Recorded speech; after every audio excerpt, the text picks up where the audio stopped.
এভাবে দিনের পর দিন কখনোই মনে পড়ে না ফজরের নামাজের কথা, তার রবের কথা। অথচ প্রতিদিন সেই রবের নিয়ামত হিসাবে আল্লাহ যদি চোখ খুলে না দেয়, কসম আল্লাহর, কারো পক্ষে ঘুম থেকে জাগার কোনো ক্ষমতা না। হ্যাঁ, যেই কোনো মানুষ যখন ঘুম যায় নিজের ইচ্ছায় সাথে সাথে ঘুম আসে। কথা বলেন না কেন? ছেলেরা বলো না ভাইয়া, আমরা যে ঘুমাই, এ ঘুমাইলেই যেন আমি এখন ঘুমাইতে চাচ্ছি মনে করেন, এ কথা বলবার লগলগ কি ঘুমাইছে পড়ে।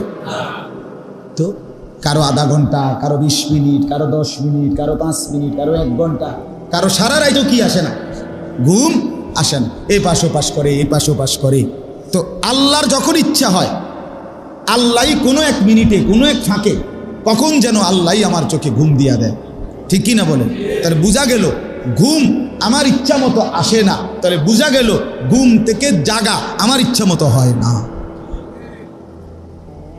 ওই আয়াত বলেন না হাফেজ সাহেব কেউ, আল্লাহু ইয়াতাওয়াফাল আনফুসা হিনা মাউতিহা, এই আয়াতটা পুরা।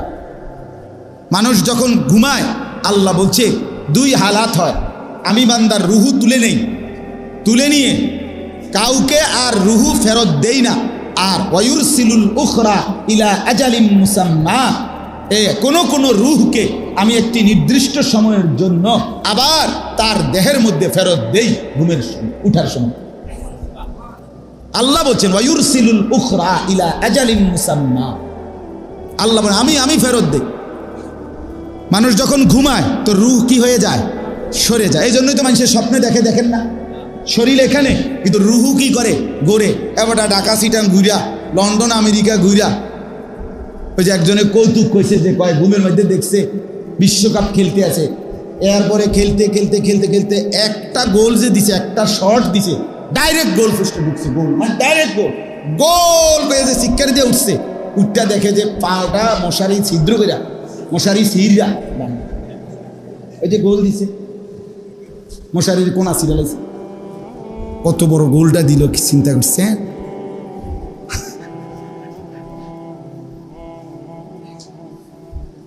তাইলে বুঝা গেল রুহু ছড়ায় নেয় আল্লাহ তাআলা বলছেন।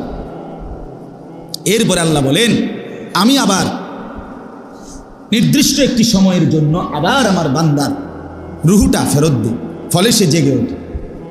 হাদিসের মধ্যে আছে নবী সাল্লাল্লাহু আলাইহি সাল্লাম ঘুমাইবার সময় যে কয়েকটি দোয়া করতেন, একটা তো আমরা সবাই ছোট্ট দোয়াটা পারি, বিসমিকা আল্লাহুম্মা, অথবা আল্লাহুম্মা বিসমিকা আমুতু ওয়া আহইয়া, এটা আমার ছোট ভাইও পারে, 2.5 বছরের মেয়ে। কিন্তু আরেকটা দোয়া আছে রাসূলুল্লাহ সাল্লাল্লাহু আলাইহি সাল্লাম নিয়মিত পড়তেন, একেবারে সহিহ বিশুদ্ধ হাদিস, বিসমিকা রব্বি ওয়াদাতু জামবি ওয়াবিকা আরফাহু ইন আমসাকতাহা ফাগফির লাহা ওয়া ইন আরসালতাহা ফারহামহা ইন আমসাকতাহা ফারহামহা ওয়া ইন আরসালতাহা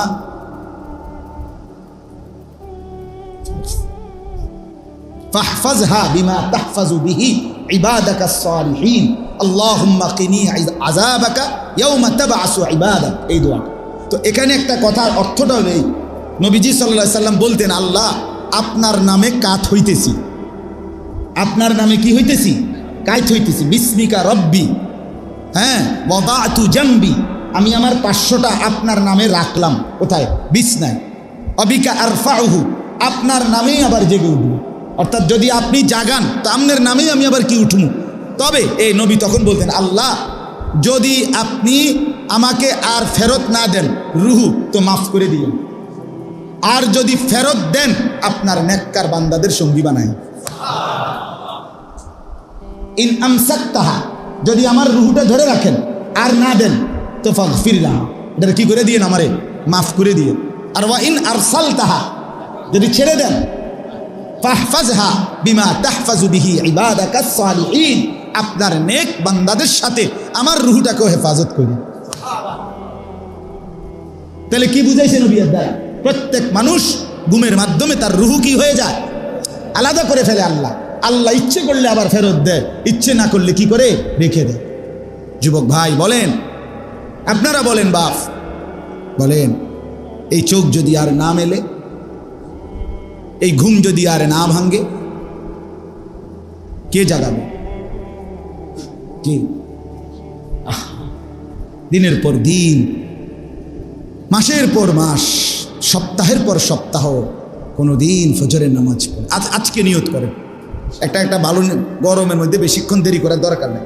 আরও অনেক বিষয় বলা যাবে, বলার ইচ্ছাও ছিল, বলবো একটু তর্জমা। বাকি একটা দিল থেকে এখানে যারা চোখের সামনে বসছেন, ছেলেরা তোমরাও ভাই, বিষয়টা বুঝা অনুভব করা ফজরের নামাজের একটা সিদ্ধান্ত নিই। বলেন ইনশাআল্লাহ? না না না, আলাদা আলাদা বলবেন, দিল থেকে বলেন, দিল থেকে। মন থেকে বলছেন কিনা বলেন? ছেলেরা দিল থেকে বলেন, ছেলেরা ভাইয়া দিল থেকে বল। দেখো, হিম্মত করো, তুমি মুসলমানের বাচ্চা কিনা। আমরা এখানে যারা বসা, আমরা মুসলমান না, আমাদের বাপ মা মুসলমান কিনা, আমাদের ধর্ম পরিচয় যে ইসলাম, এতে আমাদের অসন্তুষ্টি আছে কিনা, তাইলে আমরা নামাজ কেন পড়বো না? বলেন না। একটা হলো যে আমার পরিচয় নিয়ে আমি অসন্তুষ্ট, আমি হুজুর যোগাযোগ করতেছি, চেষ্টা করতেছি ধর্মের পরিচয়টা মুছে দিতে, অথবা এফিডেভিট করতে। ইতিমধ্যে অ্যাডভোকেটের লোকে যোগাযোগও করছি যে আমার এই হিন্দু ধর্ম বানান যায়নি বা বুদ্ধ ধর্ম বানান যায়নি। তাইলে তো একটা কথা আছে, এরকম আসেনি কেউ? এরকম তো, তাইলে আমি কেন নামাজ পড়ব না? কেন? আপনারা যারা এখানে আছেন, ছেলের বাবা, মেয়ের বাবা, অথবা স্ত্রীর স্বামী, এই তিন শ্রেণী তো আছেন। কেউ হয়তো ছেলের বাপ, মেয়ের বাপ আর স্ত্রীর স্বামী। আপনারা হাত উঠান, চাই আমি সহ। জাগো জাগো, জিফুত আছে, বউ আছে, হাত উঠান। আপনারা হাত উঠে কল যে আপনারা আপনাদের স্ত্রী, ছেলে, মেয়েকে ফজরের নামাজে উঠাবার চেষ্টা করবেন। না না, ইনশাআল্লাহ করে তুলি, যেটা কইছি এটা কইছি। আমরা স্ত্রী, ছেলে, মেয়েকে ফজরের নামাজের জন্য উঠাবার চেষ্টা করব। কোন? আল্লাহ তৌফিক দেন। এটা একবারে হাসির বিষয় না, ঠিক না? চেষ্টা করে দেন। ইদা আইকাযার রাজুলু আহলাহু ওয়া সাল্লা বিহিম জামিআন কুতিবা ফিদ-যাকিরিনা আল্লাহ কাসীরান ওয়াদ-যাকিরাত। সুবহানাল্লাহ। নবীজি বলেন, যে পুরুষ তার স্ত্রী সন্তানকে ফজরের নামাজের জন্য জাগিয়ে দেয়, আইকাযা, জাগিয়ে দেয়, ওয়া সাল্লা বিহিম জামিআন, সকলকে নিয়ে নামাজ পড়ে, মহিলারা ঘরে, পুরুষ জামাতে। আলহামদুলিল্লাহ, আমার ঘরে, বাসায় আমার স্ত্রী, আমার মেয়ে আর আমার ছোট ছেলে থাকে, আর বড় ছেলেটা মাদ্রাসায় থাকে। তাই আমি আমার ছোট ছেলেকে নিয়ে মসজিদে যাই, বিবি মেয়েকে নিয়ে নামাজ পড়ে, তাই তো। তো সকলকে নিয়ে ফজরের নামাজ পড়ে। আল্লাহ রাসূল সাল্লাল্লাহু আলাইহি ওয়াসাল্লাম বলেন, এই ফ্যামিলির সকলকে আল্লাহ তাআলা বেশি বেশি জিকিরকারী পুরুষ এবং নারীদের অন্তর্ভুক্ত করে দিবেন। আচ্ছা, যদি কারো নাম বেশি বেশি জিকিরকারী পুরুষ এবং নারীদের রেজিস্টার খাতায় ওঠে, তার পুরস্কার কি? ওয়াদ-যাকিরিনাল্লাহা কাসীরান ওয়াদ-যাকিরাত আ'আদ্দাল্লাহু লাহুম মাগফিরাতান ওয়া আজরান আযীমা। আর কি লাগবে? রব্বুল আলামিন বলেন, বেশি বেশি আল্লাহ তাআলার জিকিরকারী পুরুষ এবং নারী আমি আল্লাহ ফয়সালা দিলাম, আমি আল্লাহ তাদের জন্য আমার মাগফিরাত দিয়েই দিলাম। ওয়া আজরান আযীমা, আর সর্বোত্তম বিনিময়ে জান্নাত লিখে দিলাম। আর কি লাগবে? আর কি লাগবে বলেন? আর কি হওয়া উচিত ছিল?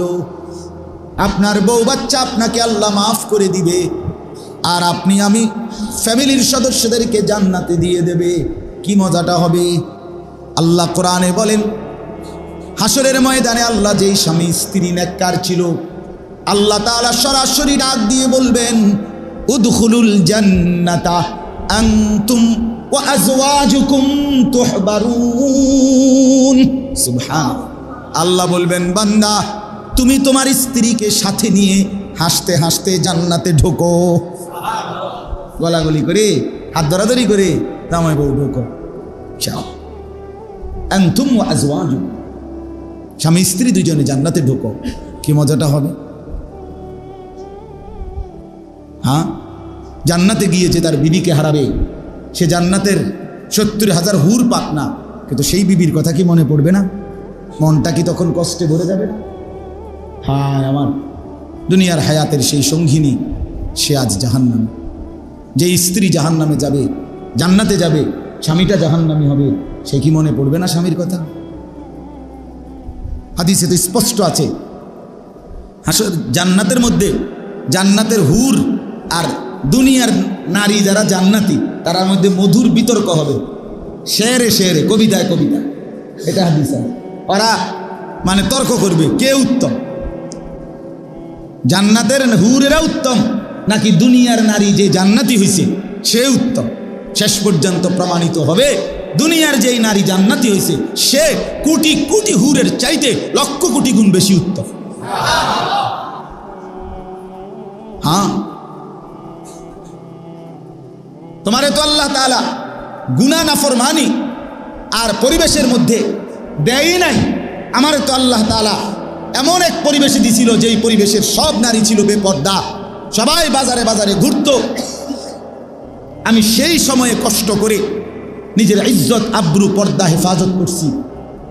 এই বছর রমজানে আমি প্রথম 12 দিন, রমজানের প্রথম 12 দিন ছিলাম উমরায় আল্লাহর ঘরে, শেষ 10 দিন ছিলাম মসজিদের এতেকাফে।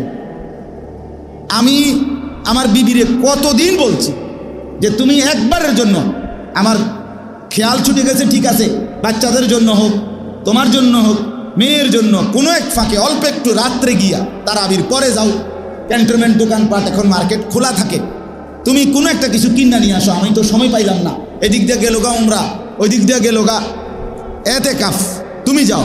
সে বোঝা আমি রমজানের আগেই তো শপথ করে রয়েছি, নিয়ত করছি 1 সেকেন্ডের জন্য রমজান মাস বাইরে যাব। তো সে এমন বেটি যদি বিবি হাসরের ময়দানে জান্নাতের হুরকে বলবে না যে আমি এই কষ্টটা করে আইছি, তুমি আলাপ করো, তুমি কার লাগাইছো আলাপ করতে, কি এর আলাপ করো। একজন লোক মনে করেন অন্ধ, জন্মান্ধ, হেবেটা যদি কয় এখানে বইয়া আল্লাহর রহমতে আপনাদের দোয়ায় আল্লাহর শপথ করে বলতে পারি জীবনে কোনোদিন ভিন নারী পর নারী দেখি নাই, আপনারা কি করবেন? সুবহানাল্লাহ। ওরা না আব্দুল কাদের জিলানী নাকি?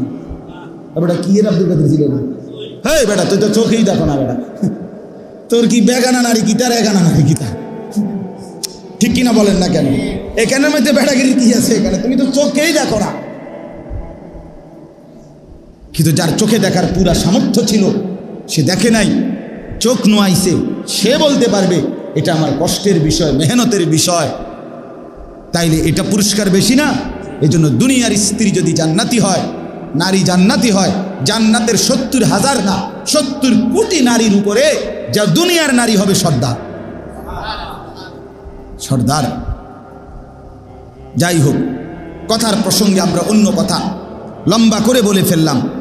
একই হিসাব আপনার জন্যই বলা, যখন যা আল্লাহ তাআলার পক্ষ থেকে দিলে আসলো বললাম আল্লাহরই পক্ষ থেকে। এই জন্য আপনাদের কাছে অনুরোধ করি, এই আজকে যারা এই মজমার মধ্যে বসছেন, বাপ আমি একটু শক্ত বলে ফেলছি ফজরের নামাজের বিষয়টা, কিন্তু আমার এটা খুব দিলে লাগে, আমার এটা খুব বেশি কষ্ট লাগে যে হারি মুসলমান এটাকে বেশি একটা হলো আমি ঘুমাইছি না, আমি ঘুমাইলাম, আমি কেন ফজরের নামাজ পড়বো না? সকালবেলা একটা মানুষের অফিস থাকে না, দোকান থাকে না, কোনো কারণ নাই, মানে ব্যস্ততার কোনো অজুহাত ফজরের নামাজের সময় আছে কি ভাইয়া? ফজরের নামাজের ওয়াক্তে কার কার অফিস খোলে, কোন কোন ব্যাংক খোলে? ফজরের ওয়াক্তে একটা ঠিক ফজরের টাইমে আপনি দোকান খুলতে হইব, এটা এমন জরুরি কাজ। তাহলে আপনি কোন গাছটা কাটেন ফজরের সময়? ঘুমটা ছাড়া। আর সেই ঘুমটা তো আপনি গেলেনি, এমন তো না যে আমি ঘুমাইছি না, আমি তো 3 ঘন্টা 4 ঘন্টা 5 ঘন্টা হলেও ঘুমাইছি, তার অসুবিধাটা কোথায়? বলেন ইনশাআল্লাহ ফজরের নামাজ পড়বো ইনশাআল্লাহ। সবাই বলছেন নি দিল থেকে? ইউটিউবাররা কইছুনি, এই ইব্রাহিম বলছুনি কিটা কইছো? ফজরের নামাজ পড়বো ইনশাআল্লাহ, আল্লাহ তৌফিক দান করে। কেবল এইগুলো লইয়া আটলে হইতো না দোস্ত, কাম হইতো না, কাম হবে না যদি আখেরাত না মেনে, যদি আখেরাত না মেনে। আমরা ছোটবেলায় ওস্তাদদের কাছে ছাত্র জীবনে খুব বেশি এটা শুনছি, এক সুই একাগ্রতা, কাজের প্রতি, পড়ালেখার প্রতি, যে কোনো বিষয়ের প্রতি কারো যদি একাগ্রতা নিষ্ঠা না থাকে সে ওইখানে সফল হয় না, দুনিয়ার লাইনে হোক আখেরাতের লাইনে। এটার প্রতি আমার গভীর আগ্রহ, আন্তরিকতা, একাগ্রতা থাকতে হয়। দুনিয়ার লাইনেও দেখবেন যারা সফল ব্যবসায়ী যারা বড় শিল্পপতি, আপনি তাদের পিছনে দেখেন, খোঁজ নিন, যেই কোনো ব্যক্তি সে লম্বা সময় দীর্ঘদিন যাবৎ দিবা নিশি একাগ্রতার সাথে মেহনত করছে, বিনিময়ে আজকে সে পয়সাওয়ালা। আবার আখিরাতের লাইনে দেখেন, যারা যত বড় আল্লাহওয়ালা, পীর বুজুর্গ, মাশায়েখ, আউলিয়া, ওলামা, তো ওনারা দিবানিশি আল্লাহর ইবাদত, তওবা, ইস্তিগফার, জিকির, তেলাওয়াত, দোয়া, কান্নাকাটি এর জন্য মেহনত করছে মনোযোগ দিয়ে, কখনো সুখে কখনো দুঃখে, কিন্তু কোনো অবস্থাতে আল্লাহর ইবাদত ছাড়ে নাই। প্রত্যেক মানুষের আল্লাহর পক্ষ থেকে মানুষের জীবনে দুইটা অবস্থা হয়, একটা হলো কবজ, একটা হলো বাস্ট, আরবি শব্দ।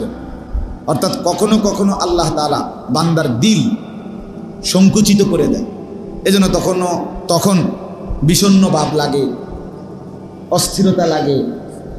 আবার কখনো কখনো বান্দার অন্তর আল্লাহ তাআলা প্রফুল্ল বানায় দেয়, প্রসার করে দেয়, তখন খুব হাসি খুশি, খুব জজবা, খুব করবে, এরকম একটা স্পিরিট থাকে।